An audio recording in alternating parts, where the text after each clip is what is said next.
How to make the text or the font that appears on your iPhone screen larger than normal. And this is with iOS 26.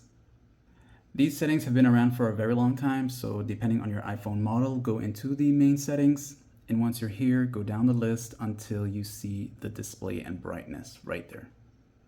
Now once you enter here, you should see text size, and you can adjust the slider to make it bigger. Now the thing with this, once you make the adjustments, it will stay as that and be saved as that, and you can always make it smaller or much bigger, and it's really up to you to make this decision. And also, if you come out of here, you can go down a bit more to the very bottom. You're going to see display zoom. So if you feel that even increasing the font size isn't big enough, you can also switch to the larger text option here, which is your display zoom, right? Usually it will be set on default, which is going to be much smaller, you can see. So once you select the larger one, press the check mark, that's going to save it, and you'll have a much better view of everything that appears on your display for your iPhone. And if this guide helped, like and sub.